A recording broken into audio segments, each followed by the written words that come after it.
I was on holiday and I'd met Kevin McCabe. We just bumped into him. We had half a lager together, and then about 2 weeks later, I got a phone call at home asking me to go down to London to have a chat, and I did, and they offered me the job. When something like that comes knocking on your door, a club like United, you don't say no. They'd lost a massive friend, and not just left the club. He was going into, incarceration, if you like. I really felt for Simo, at that time. He just got it wrong, which anybody can. For any second, did you think, I can't take this job, it's Sheffield United, I'm a Sheffield Wednesday legend? Not once. Never even entered my head. Not at all. This is the Sheff United Way podcast. Welcome to the Sheff United Way, and today we welcome our very first ex-Sheffield United manager to the channel. He managed the Blades from May 2011 to April 2013, and in that time we won a lot of games of professional football. 55 wins in 106 games, and he left the club with the highest win percentage in the club's history. Welcome to the channel, Danny Wilson. How are you doing today, sir? I'm great, thank you. Thanks for the invite. No problem at all. And did you know that you left the club as the manager with the highest win percentage of all time? I didn't actually, no. No, I knew it was okay, but it's the stats that come out nowadays are, there's some surprising ones, and that was one for me. Absolutely. I hate to burst your bubble, but as of right now, 𝗍𝗿𝗵𝗂𝗋 has just trumped your percentage. But we are doing very, very well. And hopefully we're going to have Hecky for a very, very long time. Well, I'm delighted for Hecky, because Hecky's been one of the coaches that I had as a young boy and a player at Barnsley when I was there. So it's to see his progression and to see him doing so well. At the moment at United, I've got no qualms at all about losing my percentage to him. He's a terrific guy. You might be asking me about him later on, I don't know, but I'll not go too much on him now. But I've got a lot of time for Hecky. Great guy. That's absolutely fine. Well, we can talk about him now for a second, because he's also somebody that's played football for the wrong side of the city and has now managed this side of the city, the good side. So, you share that with him. Well, we do, and I think that goes to prove that he's a tough nut as well. He'll take challenges on, and that's what he's always done. The one thing I do like about Hecky is not just his resilience, his toughness. It's the way that he manages. He's fantastic with players. It was great with the young lads when I had him at Barnsley, and they progressed up towards the first team and in the first team. And he can control and organise them very, very well. Very honest, very open, very truthful with the players. And I think you appreciate that. You don't get that all the time in coaches and managers. But that's why I think he's turned it around a bit at United. I say that with the greatest respect to the former managers. He's got one or two players playing, to the potential that everybody thought they could do. And I think that is down to Hecky and his man management. Yeah, absolutely. We love him. Absolutely love him at Bramall Lane. And this certainly were big shoes to fill in Chris Wilder, and he's done really, really well. But we're not talking about them tonight, Danny. We're talking about you. And let's start from the very beginning. I've already spoken to you about this off air. We're not going to talk too much about your playing career, as you didn't play for the Blades. But you were born in Wigan, and you played football for Wigan. It must have been difficult, that, because obviously it's such a rugby kind of town. So how difficult was it to kind of become a professional footballer when I'm assuming most signs were pointing to you being a rugby player, I assume?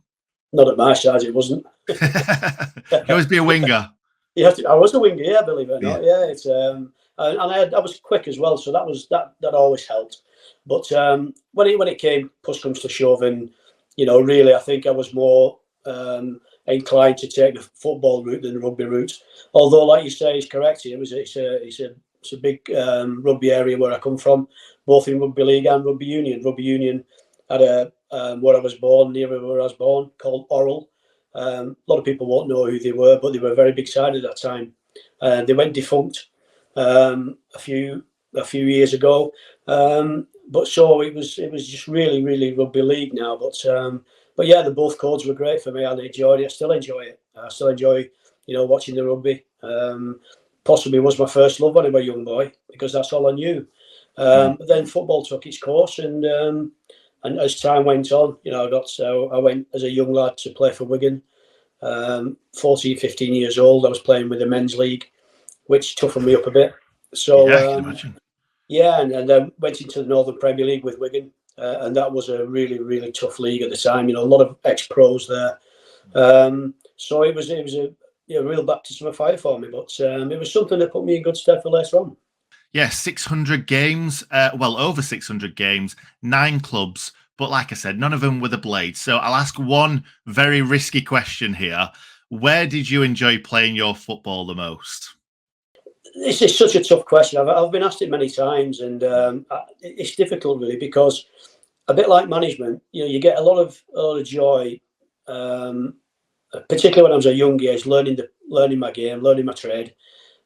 Playing with ex-pros and pros have come down, people, throughout the leagues. I mean, when I was a young boy at Bury, just so I was transferred from Wigan, I had the pleasure of playing with Gordon Taylor. So Gordon, everybody knows him. Lots of players of that ilk, and so they taught me a great deal, not just on the park, but off the park as well. So to enjoy it is a difficult one. If you're talking about results-wise and that, then obviously, when you start winning things, and which we did, and I was very fortunate in that respect with Luton, Sheffield Wednesday, as you'll be annoyed to listen to. But I think they are the clubs that I relished. I played at Brighton for a while with some greats there, with Jimmy Case and Joe Corrigan and people like that. So I've got fond memories of lots of the clubs I've played at, and they didn't always have to be successful. But it was certainly a learning curve for me at most clubs I went to. And you finished your career at Barnsley, and then you got the Barnsley job. How did that come about? Well, my big friend is Viv Anderson, as people will well know, and I was Viv's assistant at. I was Viv's team partner at both Forest and at Sheffield Wednesday, and he just got the offer to go to Barnsley and as player manager, and he said, would you like to come? And so I said, well, I've just been offered a new contract at Sheffield Wednesday for a year. The one thing I thought at the time was, will I be playing as regular as I wanted to play, at 32 years old? And the answer was possibly no. But Trevor Francis, who was the manager there at Sheffield Wednesday, was a big friend of mine, and the room partner as well for a period of time there. And Trevor just said, what do you think? I said, well, I don't know. I've just got to think about it. Viv went to John Dennis, who's the owner at Barnsley, and said, listen, I'll come if he comes. And John Dennis he must have thought, well, that's not too bad. We've got 2 players in here as well as a manager and a coach. So I don't think it was for his, it was a win-win situation for him. And that's when I thought, I might as well give it a try. I'm 32 years old, and let's see what happens. And I went to this coach. And then after that, obviously, Viv had always told me that Brian Robson, if he ever got a big job or a job, because he was his best mate from years and years ago, that he would go as his assistant. So I said, don't be surprised if that does happen. And he did. And he went to Middlesbrough. And we'd made a bit of progress after we felt at the time at Barnsley. And John Dennis, thankfully, asked me if I would like to take the helm as manager. And but I went as player manager for a little spell. That was, the workload was too much to do everything at that time. He was playing, coaching, keeping fit, going, watching games, all sorts. It was just too intense, on the road, for, getting home at midnight and 1 o'clock in the morning and getting up again at 5 and 6 o'clock in the morning to get to training and prepare for the day. And he just got on top of me. And I just thought, I'm not doing anybody any favours here, particularly when I was playing, letting, the teammates down and possibly even myself. So I decided to pack it in and just go full throttle at the management. And the rest is, as they say, history. Yeah, you certainly didn't do bad. And obviously in 96, 97, you reached the promised land with Barnsley. That must have been an incredible journey, that. Well, it was, and I think, people look at, just because it's a small club and they never played at that top level ever in their history. But it wasn't just that, that we thought was an achievement. The whole place was really under a dark cloud at the time. There was a lot of unemployment there. The pits were closing down. Everything was going against the town, in fairness, and they just wanted a bit of something to liven the weekends up, if you like, or the Saturdays. And they came into the ground. It was tough at first because we had, like most clubs had, they had the Taylor report, which restricted anybody going into grounds unless they were sat down. So the renovation, at Barnsley had to be done and seats had to be put in, and it came at a cost. And a lot of people voted with their feet, really, not just at our club, but I think most clubs who like to stand up and didn't come in. For a long period there was some very small crowds at Barnsley. So added to the problem as well. We wanted a small squad. So taking all things into account, it was a remarkable feat, really, that they did get up, and again with the fans coming and flocking in towards the end of that promotion season, it was absolutely magical to be part of it. Yeah, I can imagine. So after Barnsley, you managed, as I've said before, the wrong side of the city, Bristol City, MK Dons, Hartlepool United, Swindon Town before you got the Blades job. So how did that job come about? Because this is not going to be a shock to you, Danny. The fans weren't too happy, were they, at the time when you got that job? Well, they weren't, and listen, I fully understood that as well, and I knew before I'd said yes that there could be a bit of a backlash. But as I said before about Hecky, we're tough nuts at times. You have to have a bit of a rhino skin anyway to be a manager, and sometimes a coach. So you've got to expect, it's not all going to be rosy, and people aren't always going to be 100% behind you, but you've got to earn that right to be respected. And that was the thing that I thought straight away, that it came around where I was on holiday, and I'd met 𝐍𝐸𝐵𝐿, just bumped into him. I've known Kevin for 20 odd years, but just bumped into him.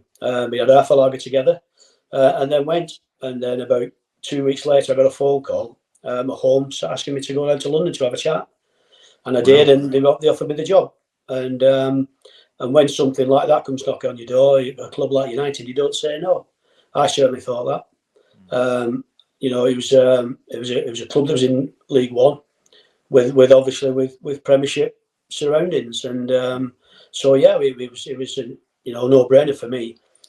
Although, like I say, there was going to come with it, some obstacles, but that was up to myself and my staff and the players to get over.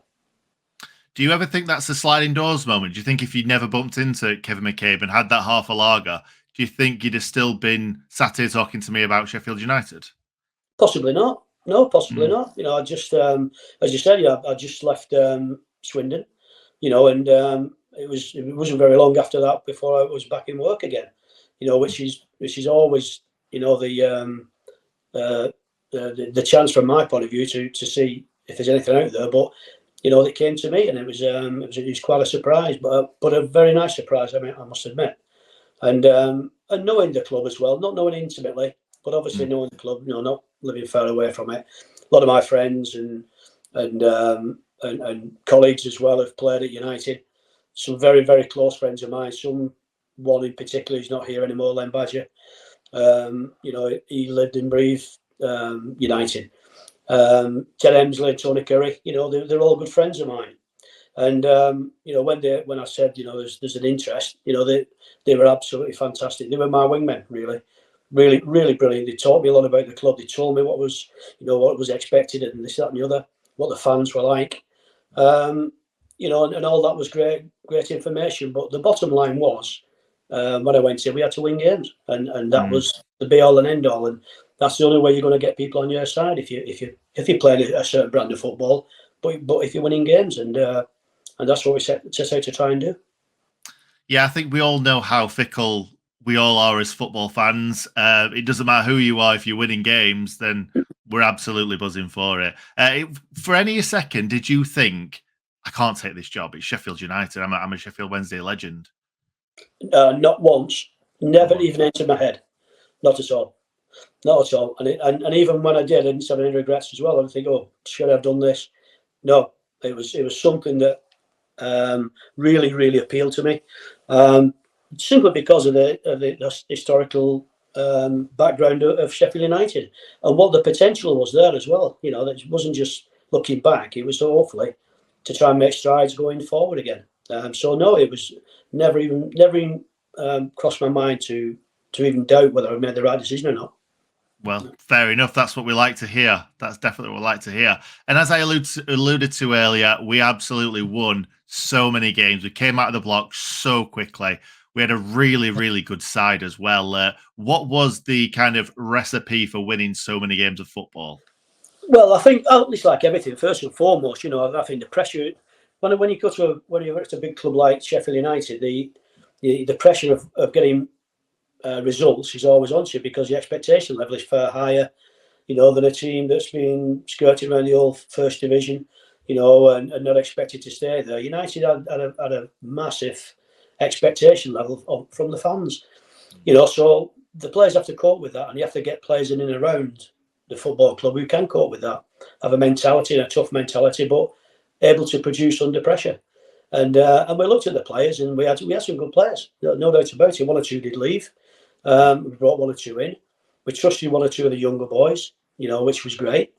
But more than anything, it was helping them, trying to help them, and to have the belief that, you know, they could be successful. But first and foremost, they had to start to work as a team, and that was it. We had to go on the training ground, and we had to put our thoughts over to them. We had to get them to buy in, you know, to what we were doing. Some did and some didn't. You know, the ones that didn't possibly moved on or didn't play. You know, so you've got to get somebody. You've got to get a group of players in there that believe in each other, but believe in what you're trying to do.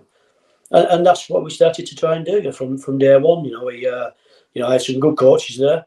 You know, I had some terrific boys inside of me. Frank Barlow, you know, is another stalwart of Sheffield United. One man that I can trust with my life, away from football, with football, whatever. And he was the right side of me, you know. And then with the other boys that I told you about before, Chrissy Morgan, and Chrissy was injured at the time, and he was about to hang his boots up, you know. So I thought, knowing Chris and obviously giving him his debut at Barnsley as well, I knew that Chris would be a man that would stand up and be counted, and we needed that type of mentality. And Chris came in and he was absolutely magnificent, you know, a fan's favourite anyway. Yeah. But offered a lot on the touchline and certainly on the training ground during the week, and the players trusted him enormously. So, you know, from a group of staff to a group of players, I think we all had mutual respect, which always helps. Yeah, absolutely. Chris Morgan, we were all devastated that we never saw him play again after the season we got relegated. Really, really sad. You were talking about somebody just hanging the boots up to somebody you mentioned early on in what you were just saying there. Young lads, Harry Maguire, obviously, is the one that we think of first and foremost. He's in my next question, but I just want to run through some of the other players that we had in that squad, because we had Ched Evans, we had Lee Williamson, who's one of my all-time favourites, Stephen Quinn, Richard Creswell, and the two lone lads from Blackpool as well, Billy Clark and Matty Phillips. Matty Phillips is still on a lot of Blades fans' tongues about one of the best loan players we've signed, and he only played for us for a few games, but certainly a lot of good names in there. Well, there is. I mean, if I'll just say the two boys who we brought on loan. You know, we wanted to add that. As I said, we had to add a certain style of play that we wanted, and knowing the boys and going out and watching them and just getting a feel for them and see whether they would fit into what we already had. They were just perfect. They were just perfect. They were talented. You know, they were quick. They were goal scorers to a certain degree in both cases, but proper team players. You know, and testament to, like she said, that, you know, he's playing again, still playing now. But I think with the other boys as well, Lee Williamson, as you rightly say, he had a telepathy with Matty down that right hand side, And I think throughout the season they were just absolutely brilliant together. Him and Louts, they were different class. Matty Loughton, sorry. Yeah. And the way that they just gelled, it was a pleasure to watch. They just, every time they got the ball, each one knew what they were going to do, the positions they picked up, to receive it, and what have you, when to overlap, when to overlap, underlap. It just came naturally to them. They were great to watch down that side. Yeah. Were they good to have in the dressing room? Who was the big characters at that point? There was a few. Lee was there was quite a few. I think you got Ch. Ch was a character. There's no doubt about it. He was quite a funny guy. Michael Doyle was a quiet one, but he was a quiet assassin as Doyley. But he trained like an absolute true. He was brilliant. Every day, everybody had to come up to his standard in training. He was fantastic. He'd pull them over the coals if not. It was great from a manager's point of view because anybody slacking, he would let them know. Do you know what? Sorry, I just wanted to jump in because we interviewed Michael Doyle and I said this to him at the time. I said the amount of stick that he got from fans, and every single time a new manager came in, they made Michael Doyle the captain straight away. Well, I think you want winners around you, and you want people who'll run through a brick wall for you, and they did that. For the fans and for his teammates, and then you see him on the training ground. He just led by example all the time. It could be pre-season, it'd be at the front of the running. It could be the last game of the season. It could be up there with the stats again. He was an absolute dream to have. Fit boy as well, and I think he could have gone on playing even longer than he did, although he wanted to go into coaching. But yeah, he was a no-brainer from my point of view to make him captain because they all respected him, looked up to him, listened to him more than anything. But again, when he went out there, just led by example as well. He was a good organizer. So he ticked all the boxes. And we've got back around there. Love little segue going into Harry Maguire because he's certainly a lad that leads by example straight from such a young age as well. I remember one of the last games of the season before you came in, and Harry Maguire absolutely smashing through Craig Bellamy on the touchline. He came on as a substitute, and the fans just took to him straight away because of that moment. So I think that really helped him kind of endear himself to the fans. And obviously season after season after season, he played really, really well for the Blades. Did you ever expect him, 1, to play for Man United, 2, to play for England, and 3, to be the most expensive defender of all time? No, and no. No, and that's just being sarcastic there. No, we always felt with Harry, he was another one as well. Harry was a boy at a young age, was very, very respectful lad. Come from a great family and a great background of how can I say, of just respectful to elders, if you like it. They walked in the road, he'd be like the lad would say good morning to you, mister, and open the door for you, keep it doing. He was just that type of guy. He was brought up really, really well. Without a doubt. Without a shadow of a doubt. His mum and dad must be so proud of him. But when you're talking now in hindsight where he's ended up and what he's done and what's achieved, you'd always hope for that. You can never know, but you always hope for somebody of the ilk of Harry, to hopefully achieve what his potential was, and he's done that and beyond. We always want young lads to achieve their potential, but you never, you sometimes let down by that, or they've let themselves down, or they've been distracted, or whatever it may be. But Harry was never distracted. He knew what he wanted to do, and the games that he played in that first season for us, he just got better and better. He got more confident. The players got to know him, understand him. Opposition did. Opposition, tried to affect him now and again, and he just stood strong. He was closest at the time, and delighted for Harry. Like I say, you couldn't meet a nicer guy. In fairness, very humble, and I think he's still got the same. People say he's going through a bit of a tough time now. He'll come through it, Harry, no problem at all. He'll walk through that, and people will maybe eat their own words a little bit. I hope so, anyway. But I think at the moment in time, he's still a young boy. He's not, he's still very young in footballing terms. I still think he's got the best years in front of him. Yeah, I completely agree.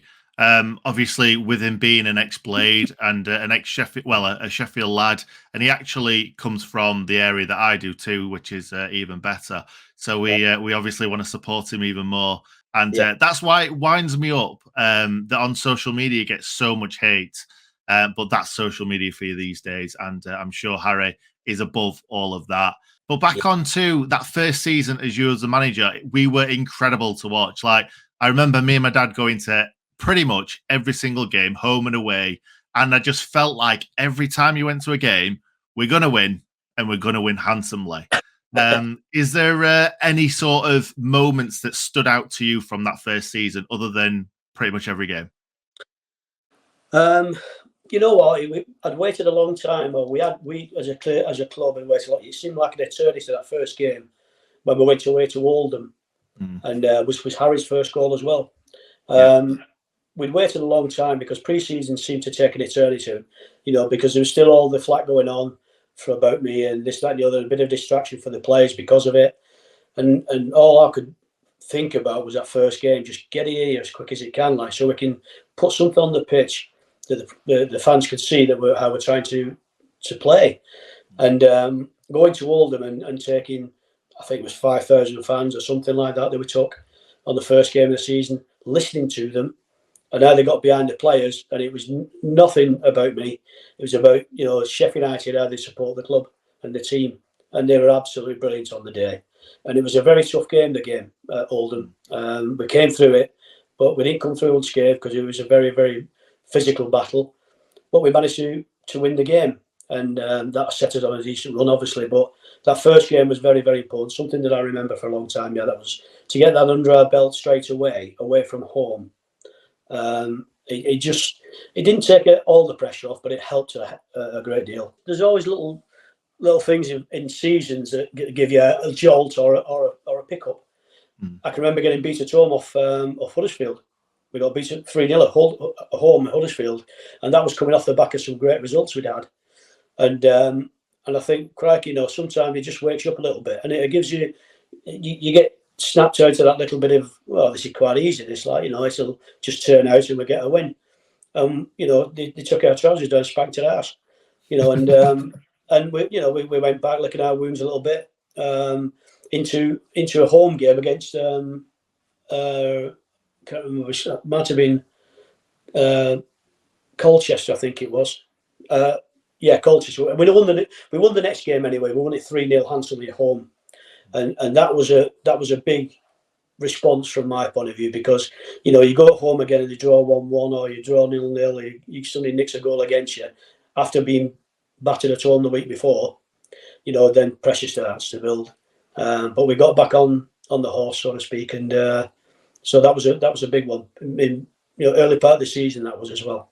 Yeah, you could say on the whole it was a very successful season, but it ended very disappointingly. First of all, losing Ched Evans at such a key time in the season, losing a striker at any point, but losing Ched, that we know banged so many goals in that season. Yeah. It felt like, I don't know about you, but it felt like the whole squad had just kind of lost all confidence, and it seemed like it had really shook the dressing room. Is that what it felt like in there as well, from your point of view? I don't think they'd lost the confidence. I think they just had been dealt a massive blow that they weren't expecting. And it was, somebody just pulled the rug from underneath them. It wasn't that they weren't confident, and they're still certainly confident when they went on the pitch, but it was a bit like in mourning. They were they'd lost a massive friend, and not just left the club. He was going into incarceration, if you like, and it was very difficult to take. And sometimes you can't speak to players in those circumstances because it's blocked out. They're just numb, and that's how it felt for me. Like no matter the words you said, they'd always be coming back into their mind and thinking about their friend and what he was. And we didn't recover from it. Let's be quite honest, we didn't. If Ched, it's hypothetical now. If Ched was, would have played 2 or 3 of those games afterwards, you can guarantee they got 1 or 2 goals in there. Would have possibly given us automatic. And certainly in going through the playoffs, then who knows what happened again, because they are a toss of a coin at times. But when you've got him in your side, you have that bigger belief that it will happen. But he didn't, and that's sometimes that's football. You sometimes have to be without your best players, and you have to make the best of it. Yeah, I don't think for a second that either of us have believed that we would have ended up in the playoffs if Ched would have played those last few games. I think we were something like 6 points in front of Wednesday with 2 games in hand at one point. And yeah, it definitely did feel like it rocked the dressing room. And do you know what? I've never thought about it in that way. I thought it was just they've lost the striker that's scoring all the goals. They're going to be thinking, where's all the goals going to be coming from? I've never thought about it in the sense of we've lost a friend. And it's not just that he's left and gone to a different club or he's injured. It's way more serious than that. It was a major blow for everybody. Let's be quite honest, and nobody really knew a great deal about what was going on anyway. But Ched was having to deal with what was his private life, as well as playing football, which is difficult. And the way that he produced his forms throughout the season was absolutely unbelievable. With all this hanging over him. And it was absolutely commendable from his point of view that he did that because it must have been so difficult, But maybe coming into the football club gave him a little bit of a respite from what was going on. Might have cleared his head a little bit and just go out and just do his best, and he did that. And he had a remarkable season. Sadly, it ended up like it did, but we were never to know that. Was it always in the back of your mind and the club's mind that this was kind of hanging over him or hanging over the club if the worst was to happen, as it did? No, because we may have been upstairs, I don't know. But within the football club, within the playing side of the football club, we never even spoke about it. We just enjoyed him coming into training. He's what was going to go on, in courts and what have you. We weren't in control of that. But we could control what was going on around the environment of the football club, and we made it the best possible environment we could. And so we just went in there and every day just tried to enjoy ourselves. And I think if you'd asked Ched himself, I think that's what he did. He maybe pushed things out of his mind for an hour or two in training, and then went back to the really serious things when he was having to put up with going home. Yeah, let's move on that for a second. Let's talk about the Huddersfield game at Wembley, and obviously we were in such a good position in the penalty shootout. It wasn't a classic for the first 120 minutes. I was just thinking for a second, is there anything that you wish, if you went back to that time, you would have done differently? I'm not saying you made any mistakes or anything like that. Is there anything that, thinking back, you would have done differently? I don't think so, no. I don't think we could have done anything differently. We put a team out which we felt was the strongest. Obviously, you're going to be without, key players, which we were. I think in terms of the players that we had available to us, it was possibly the strongest one we had. And when it comes, like you say, at the end, and you get beat 7-6 or something like that, or 8-7, in penalties, and your keeper's the one that's missing. You can't really put the pinch on Steve Simpson, but the ones that took the penalties early on, I can remember Matty Loughton, one of our best penalty takers, absolutely fantastic. Taylor, he was fantastic talented with a great left foot. He was brought on to take one, wasn't he? Yes, it was. Yeah, one of our best. He never missed. But it's just like everybody says, on the day in front of enormous fans like that, and the pressure takes over. You sometimes don't know how people will react to it. And he just got it wrong. So our key players, had missed penalties.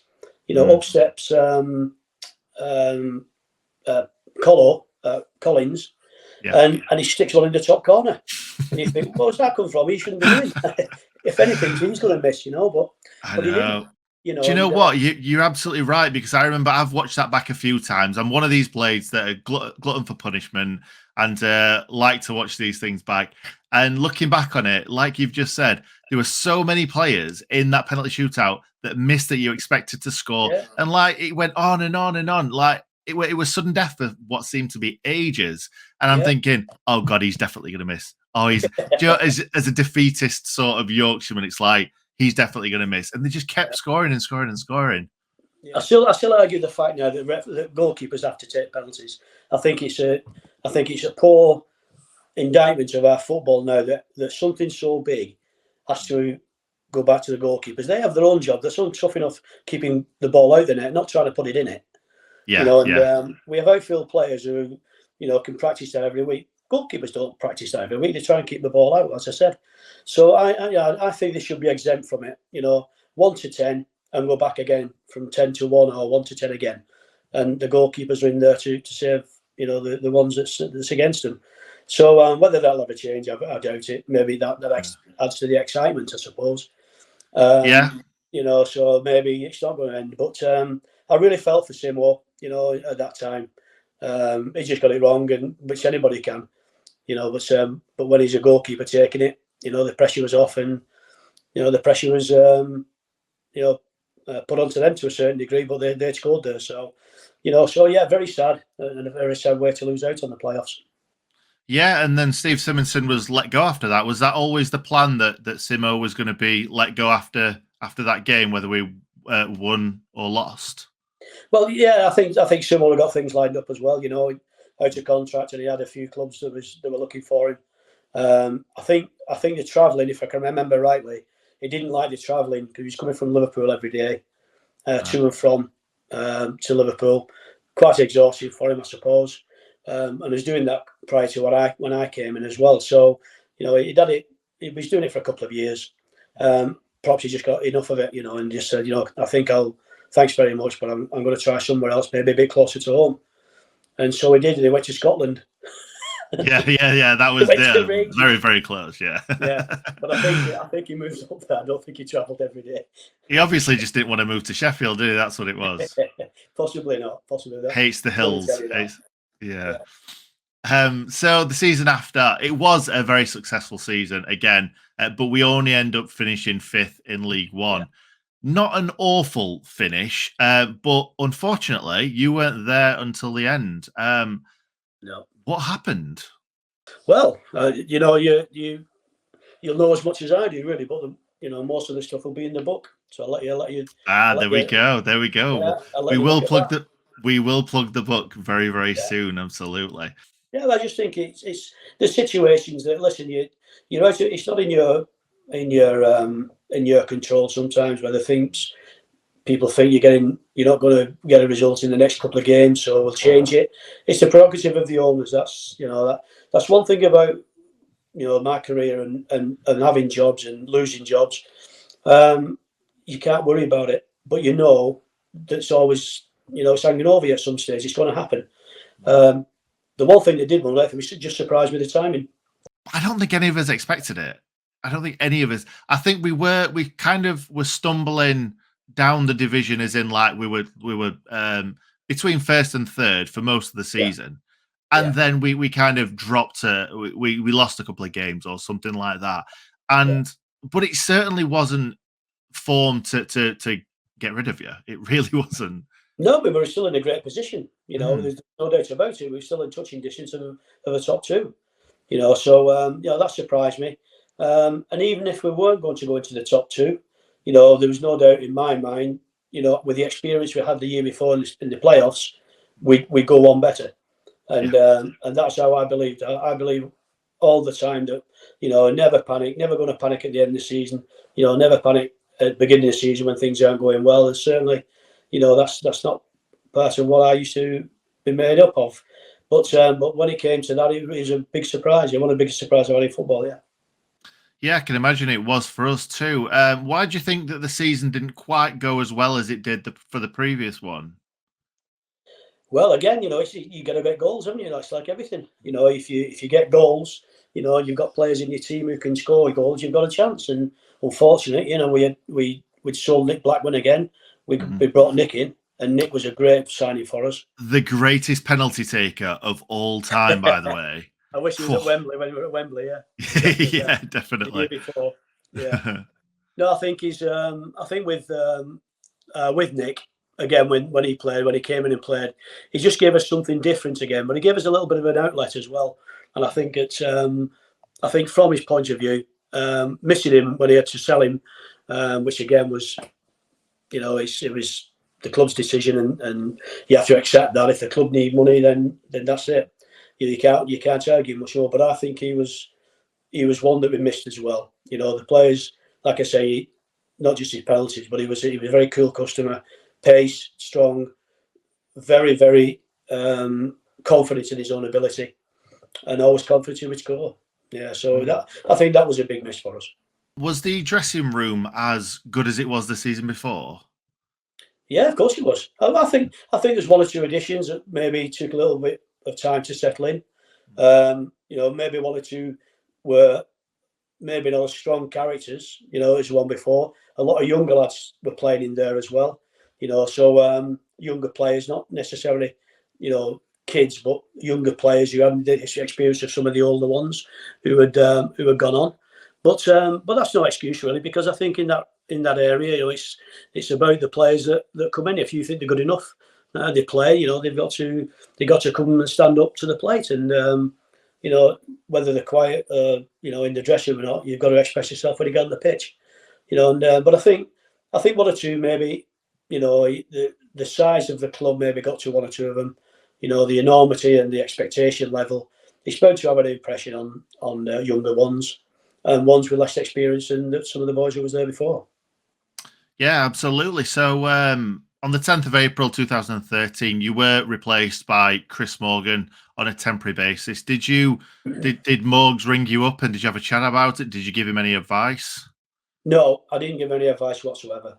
I think I've always really kept it to myself, really. And again, you can read a little bit more as you go along. But it was a tough decision for Chris to take the job, because he was in a catch-22. If he gets it, he's a hero. If he doesn't, gets the promotion, it could have been the end of his career as a manager. Because people just remember that. And I felt for him going in at that time. He could only to succeed win all his games, and that's never easy for anybody to have that over your head. Hoping that you survive because you won all them games. It's very tough. Totally, completely agree with that. Since leaving the Blades, you managed Barnsley and Chesterfield, where Chris was your number 2. But you hung up your managerial boots, so to speak, in 2017. Was that a really tough decision to make? No. No, it wasn't. Tell me why. Because I was disappointed with the way football, certainly at Chesterfield, when I was at Chesterfield, that was going. I didn't enjoy it there. I didn't enjoy going in training. I didn't enjoy the atmosphere that was in and around the club. There was always an atmosphere of, having to sell players, get rid of players, replace them, bring them in for £2, and get them up. The ones that's on the wage bill, get them off it. And it was just a fighting fires all the time. And the first year we did remarkably well. We stayed up, against all the odds, which was a tough fight. And then again, come the pre-season again, it was just a matter of just selling all players and bringing players in that possibly couldn't replace the ones that left. So it was always going to be a fight. And but the lack of understanding of what we were doing, particularly from upstairs, was the hardest part. Because they didn't understand the enormity of what they were doing, because they were expecting the results that got them near to get promotion from the Championship 5 years before. They wanted the same results with a fraction of players that they had, and it just doesn't work out that way. So that disappointed me a big deal because of lack of understanding, and it came to a sense where I just wasn't enjoying it. So that was it. Fair enough, and I think that just shows you were right. The fact that where Chesterfield's ended up, as we're speaking right now, they are top of the National League, but they're in the National League, and that's not where Chesterfield's ever been in my lifetime or me watching football. So really sad to see that, especially with I've got a lot of time for Chesterfield, and I've got a lot of friends that are Chesterfield fans as well. So really, really poor to see that. But is this the last of Danny Wilson, football manager? I know it's been 6 years. Is this it? I would suggest it is. Yeah, I mean, I don't know, but I suggest it is. I don't think many people come calling now for the experienced managers. They want the young ones coming through academies and this, that, and the other. But I still think there's a place. I'm not talking about myself. I think this place is for the likes of me with the experience I have to help the younger ones come through without putting the pressure on them, and being good buffers between, the playing side and the management upstairs. I think it's sometimes that gets a bit too much for the younger players. I don't know what to expect, and if you can ease a little bit and give a little bit of experience out to the managers when they want it without forcing it on them, I think there's a place for experienced managers who are not in the game at the moment. It seems to go to waste from me, but that's the way that it is. That's the way football, has started to venture in those areas, and it seems to be more and more like the managers are coming out of academies now, and certainly lower leagues. So my question for you now is: if Ryan Reynolds picks the phone up and gives you a call and says, "We need you at Wrexham," are you going there? What, filming? Yeah. I think that's the only thing you would do for me. No, listen, it's a difficult one. I would suggest I said no, but it's not something that you. The one thing about going into football clubs now, you're going in. If I was going to go in anywhere, to be in somewhere that was really struggling, so you're back to square one again. You're fighting battles from day one. It's do you ever go into a football club that's top of the league? Very rarely. So I think in that respect, now I would say it's going to be very, very difficult to go back in. Yeah. Fair enough. So what are you up to these days, Danny? I still do bits and bobs, in football. I've got lots of games. I have contacts with a football firm, which I'm part of, that's there in London. And I just go to games and we look at players and we try and place them. I do a little bit with the LMA, but it all suits me. It's basically in my time, really. So that's what I quite enjoy. But most importantly to me at the moment, we just got 2 new grandchildren. Fantastic. It's absolutely magnificent. I can't explain. Only grandparents can tell you how they feel, and we're absolutely loving it. Karen and I are loving, having them around all the time, and so that takes up a lot of our time. You can imagine, it's so we don't really have that much time to do anything. But if I do, I play a bit of golf if I get a chance. Oh, lovely. I've just had a newborn son myself, so my mum and dad are feeling exactly how you're feeling right now. Yeah, they'll be 10 foot tall, promise you. Yeah, absolutely. So you've written a book. Tell us about the book. Not too much, but tell us about the book. What's it called, and how can people get it? Well, it's called "I Get Knocked Down," and subtitle underneath is "But I Get Up Again." An old Chumbawamba song, as you know. It seemed to sum up really what my career was like. So you don't want to sing? You don't want to sing for us on the channel right now? I don't want to sing, no. Absolutely not. But so it was something that, daft as it may sound, it was talking about I'd have that at my funeral, and then when I was asked to do this book, I've been turning it down for about 10 years. I didn't want to do it. I'm not that type of person, and I think the only reason I've done it now is just talking about the grandchildren, that they might not have known what the family did before. So it's just a little bit of a thing for them. If it sells 2 copies, it sells 2 copies. I don't know, that's not the ultimate motive, really. But it's just really about my career as a player, my background of where I came from, to start off, and then just going through the careers and the people I've met, and the some of the fun side of football I've had, some of the serious side, some of the sad sides that I've unfortunately come across, and not always on football as well, But it's really a holistic view of how I've grown up and my career. Yeah, absolutely. And if we were going to go through the whole book, I think we'd be here for about a day. So obviously we've only got you for a short kind of snippet. There's so many more questions I would have loved to ask you, but I'm sure a lot of those questions are answered in the book. So what I'm going to do is I'm going to put a link in the description. So make sure you go down into the description right now, click that, buy Danny's book. It's going to be, I can't wait to read it. I'm going to be buying it as soon as it comes out. Is there anything that you can give us? Any snippets that you can give away right now to us? There's a few funny stories of people you'll know, that's for sure. And there's 1 or 2 that you possibly not know that maybe not too funny. Maybe it's serious. Right, brilliant. That's great. Thank you very, very much for being here tonight, Danny, and giving up your time. I really appreciate it. The Blades fans really appreciate it. You won a lot of games, as I keep saying, as a Sheffield United manager. You've given us some great memories. So I just want to thank you as a Sheffield United fan for everything that you did for the club. That's very kind. Thanks for inviting me on. No problem, Danny. Cheers. Thank you.